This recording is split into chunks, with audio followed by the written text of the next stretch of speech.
Okay, so what we're going to do today is we're going to go over, a walkthrough I did previously this morning in your class and, just kind of share some thoughts, back and forth about how it went, things we could work on, some glows you had as well.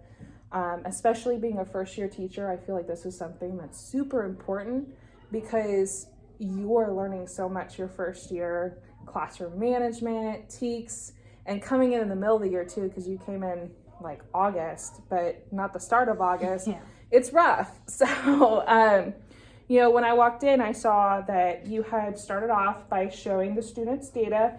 Can you kind of explain what that data was to me? Yeah, so yesterday, we were talking about shadows. And so I first started off with our lesson yesterday of showing them shadows. And we were talking about shadows from when we went to the nature center. Or not the nature center. The planetarium. Yeah. And so we talked about how we saw it there. And so we blacked out all the whole room. And they all came over to look. And we showed with one student how the shadow moves as the sun moves. So then we went and looked at one of the light posts outside. And each class went and did this. So we took the measurements, saw where the sun was positioned at, and then we drew a picture. So we looked at the time stamped it, made a table, and with that time, we saw the distance, and since we measure in centimeters in science, we had to convert. Did the students measure this, or were you measuring it? I was measuring it. Yeah. No, that's fine. So all I saw obviously was the data part because that had happened on the previous day. I did love that you talked about data and you kind of explained what data was. And that's so super important because students see tables and everything every day in their lives. And me being a math teacher, we talk about it all the time in math.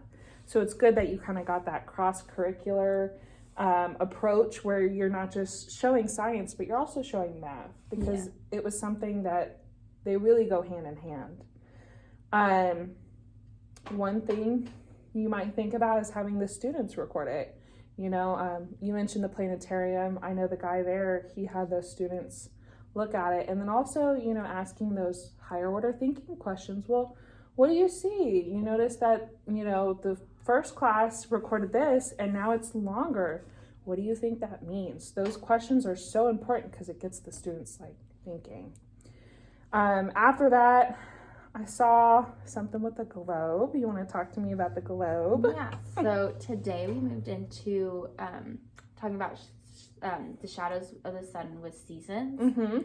And so I brought out the globe to show them that there was the northern and the southern hemisphere, which I know they talked about it, but since COVID, a lot of that was it's a lot. So we pulled out the globe and we all came around it and we got to see the northern and the southern hemisphere. And then I showed them the equator. And then we talked about how when it's further away, then the northern hemisphere is further, then we will be focusing on winter. We'll have winter, which means the southern hemisphere is pointed closer, getting more direct sunlight. So they will have summer while we have winter. And so, yeah. Well, and that's awesome because you're relating it back to what they learned yesterday with the whole shadows and then talking about the change of the seasons and why those seasons happen. That's really awesome. And they're getting a lot of knowledge from you. So that's great. One thing, what do you feel like you could work better on, especially being a first year teacher? I'm sure there's a lot. Yeah. One is definitely student to student interaction and having them do their conversations together. And that's something that comes with with age and with working with students. You have to really think about it in the beginning, especially when you're lesson planning. I know on our lesson plans we actually have a specific area that says what Kagan strategies are going to use. Maybe what you could do with that, not just writing in they're going to do a think, pair, share, But what could help you is you could actually put in when they're going to do that. And maybe, like I said, the higher order questions, put in a question in that area. And so that way you know, okay, so I'm about to ask this question. Let me ask the students, have them think for a second, talk as a group, and then they share it as a class. And, it not only kind of slows them to think, which is what the Think, Pair, Share really is about. Yeah. But it also has them learn from each other as well as you, because then you can kind of relate it back to what you were talking about. So that one's, really great one too. Is there any classroom management struggles you're having? A lot of just focusing issues of talking. Yeah, we've noticed that a lot. 4th grade in particular, we're just very chatty and we're very unfocused. It's something that even as a 6-year teacher and someone who wants to go into admin, you still struggle with it and figuring out different ideas. One thing I can suggest, positive usually works better than negative. You have to balance it really well though.